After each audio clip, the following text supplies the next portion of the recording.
வணக்கம் நேயர்களே. இன்று டிசம்பர் 12 திருமதி சௌகார் ஜானகி அம்மாவுடைய பிறந்த நாளாகும். பிறந்த நாள் பதிவாக சில தகவல்களை பார்ப்போம். தெலுங்கு மொழியை தாய்மொழியாக கொண்டாலும் தமிழில் உச்சரிப்புடன் பேசும் திறனை பெற்றவர். தமிழ் மட்டுமல்லாமல் ஆங்கிலம், ஹிந்தி, கன்னடம், மலையாளம் ஆகிய அத்தனை மொழிகளும் பேசும் வல்லமை படைத்தவர். இதில் ஆல் இந்தியா ரேடியோவில் தெலுங்கு பிரிவில் பாப்பா மலர் நிகழ்ச்சியில் நிலைய கலைஞராக இருந்தார். இவருடைய தெலுங்கு உச்சரிப்பை கேட்ட BN ரெட்டி அவர்கள் இவரை பார்க்க விரும்பினார். உடனே அவர் நிலைய இயக்குனரை அணுகி இவரிடம் பேச ஆரம்பித்தார். திரைப்படங்களில் நடிக்க விருப்பம் உள்ளதா என்று கேட்டார். அதற்கு அவர் சரி என்று சொன்னார். பின் தன் வீட்டிற்கு சென்று தன் பெற்றோர்களிடம் சொல்லும் போது அவர்களிடம் கடும் எதிர்ப்பு இவருக்கு கிடைத்தது. பின் உடனே அவர்கள் படிப்பை நிறுத்திவிட்டு திருமணம் செய்து வைத்து விட்டார்கள். பிறகு பள்ளி படிப்பை தொடர்ந்து மெட்ரிகுலேஷன் பரீட்சை எழுதினார். அதில் முதல் வகுப்பில் தேறினார். அப்பொழுது அவர் கர்ப்பமாக இருந்தார்.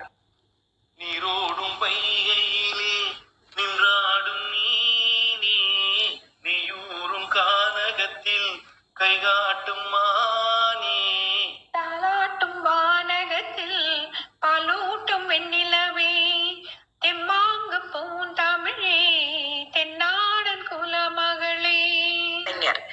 மிக பிரமாதமாக சமைப்பார். சமைத்ததை மற்றவர்களுக்கு விருந்தோம்பலும் செய்வார்.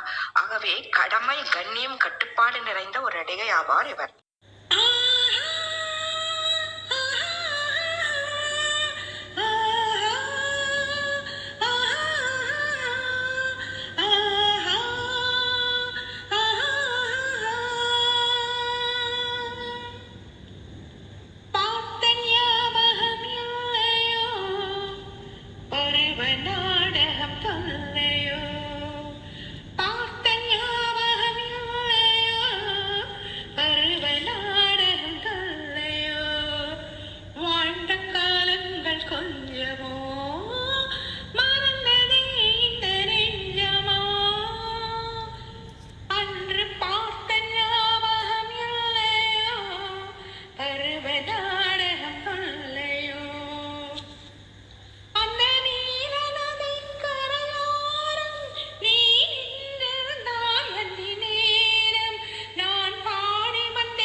வாழ்ந்த காலங்கள் கொஞ்சமோ மறந்ததே இந்த நெஞ்சமோ.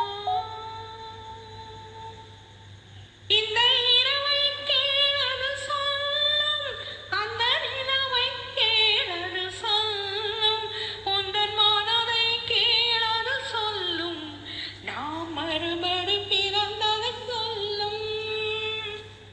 பார்த்த ஞாபகம் இல்லையோ, பருவ நாடகம் தொல்லையோ, அன்று சென்றதும் மறந்தாய் உறவை, இன்று வந்ததே புதிய பறவை, எந்த ஜென்மத்திலும் ஒரு தடவை நாம் சந்திப்போம் இந்த நிலவை. அன்று பார்த்த ஞாபகம் இல்லையோ, பருவ நாடகம் தொல்லையோ, வாழ்ந்த காலங்கள் கொஞ்சமோ மறந்ததே இந்த நெஞ்சமோ. ஸ்ரீ திருமதி சௌகார் ஜானகி அம்மாவிற்கு பிறந்தநாள் வாழ்த்துக்களை தெரிவித்துக் கொள்வோம்.